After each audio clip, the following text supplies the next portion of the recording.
Hello everyone and welcome to my channel. Today in this video lecture I shall be discussing with you the significance of the final act of the play A Doll's House by Henrik Ibsen. We have already seen in the first two acts how Nora is treated by her husband Torvald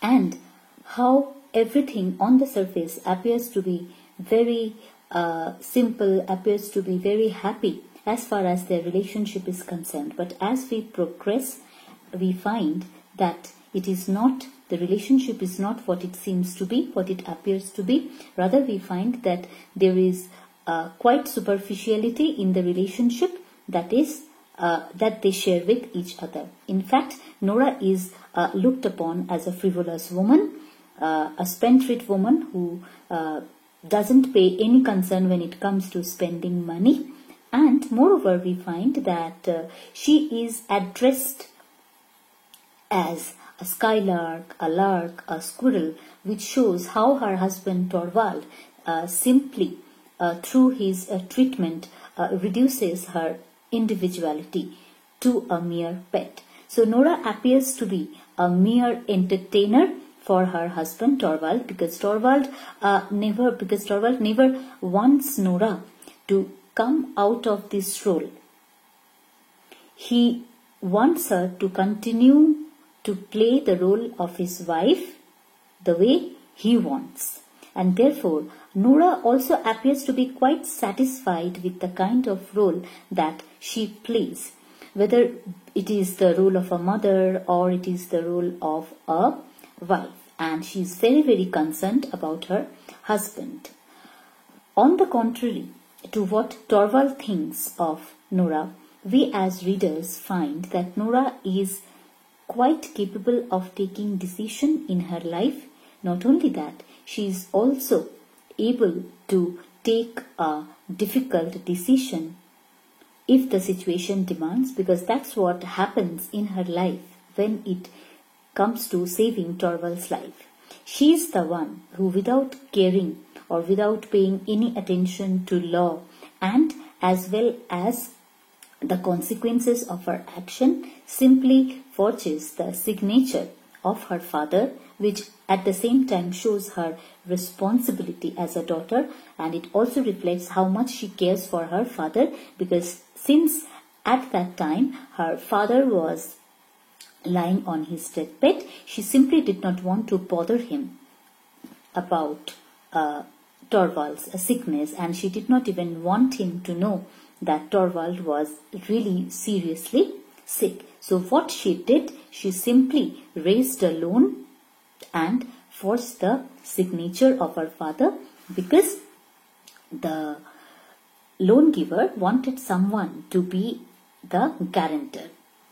So after this, we find that when Krogstad appears, how she is threatened by him, and how she is told that if she does not influence her husband to let Krogstad keep his job at the bank, then what he will be doing, he will simply be producing the IOU, I mean the declaration that was signed by Nora, and reveal everything before her husband. And this scares Nora to hell, because she knows that she is made aware of her crime by Krogstad, because so long we did not find Nora being so conscious of her action, whatever she has committed. She only feels that she has raised a loan which she needs to pay back, and for that she toils all day and she toils all night. For hours together, she keeps herself confined within her room and works. As we come to Act 3, too many revelations take place. We know that Mrs. Linde and Krogstad have been in a relationship, but due to her financial instability, she had to sacrifice her love, she had to sacrifice her desire to marry Krogstad, because during that time Krogstad was not quite settled. So she had to marry someone whom she did not love, but that she did entirely out of her concern for her sick mother as well as her two younger brothers, who at that time were quite young and not in a position to take the financial responsibility of the household. But then we find in the very beginning of this act, that Krogstad doesn't take her decision wisely. Rather, he blames her for dumping him, and he says that it is only for the sake of money that she sacrificed her relationship with Krogstad. However, through their conversation, we find that Mrs. Linde proposes Krogstad for their reunion, because she says that it is very difficult for a woman to live a life where she has none to take care of, and there is not even anyone to take care of her as well. So now she wants to be reunited with Krogstad, and she feels that it would also help him overcome his ill reputation in the society. So here again we find how social respectability is so important for people during that time, during the 19th century. And then in this conversation, Mrs. Linde also tells Krogstad that she left a note for him. But now we find that Mrs. Linde's sense of honesty does not let her influence Krogstad to ask for the letter back from Torvald. Instead, she says that it is necessary to reveal the secret, because this deception cannot go on for a long time. But instead, Krogstad thought that she went to his place just with this purpose, that she wanted him to withdraw his decision, as well as request Torvald to return him the letter without having read it. But that does not happen. And see, here again we find that from this moment onwards, when Nora comes to know that Christine has actually not convinced, has not influenced Krogstad to get the letter back, from this moment onwards we find how Nora's innocence comes to an end, because now she becomes more and more serious and more realistic in looking at things, or in looking at the situation she's in.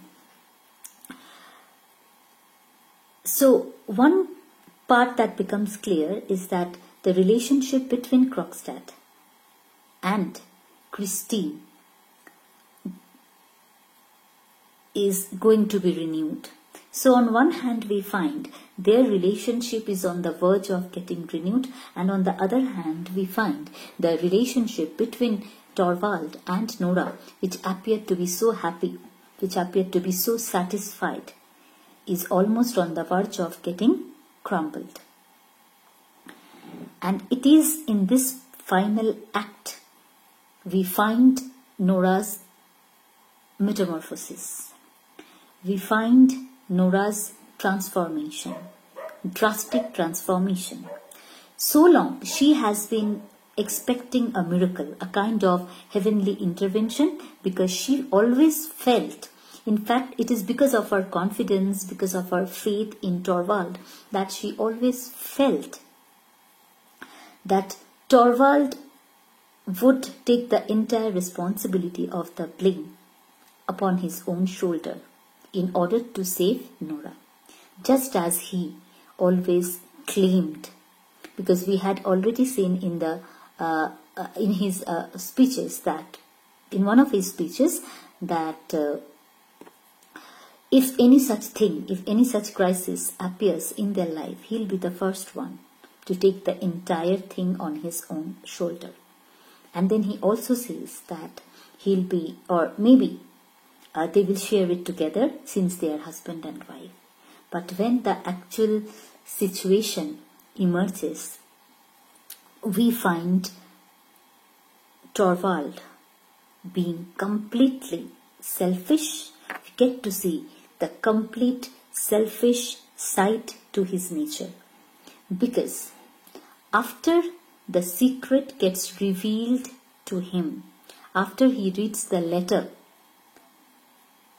from Krogstad, his first reaction was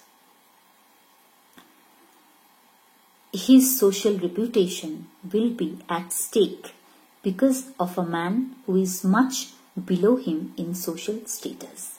That someone like Krogstad will have power to defame him in society. But not for once did he think what kind of impact any initiative taken by Krogstad would have on Nora. In this final act, he is depicted completely as a self-absorbed, self-engrossed man. And for him, so far we have seen that Nora's feelings, Nora's thoughts, or be it Nora's fears, did not matter. In fact, he did not take them seriously. Why? Because he doesn't take seriously Nora. So anything associated with her is not taken seriously by him. So after he goes through the letter and comes to know about the secret, about Nora's big secret, that she has forged a signature, she has committed a crime, he immediately addresses her as a criminal. And he finds the entire thing to be very, very ugly.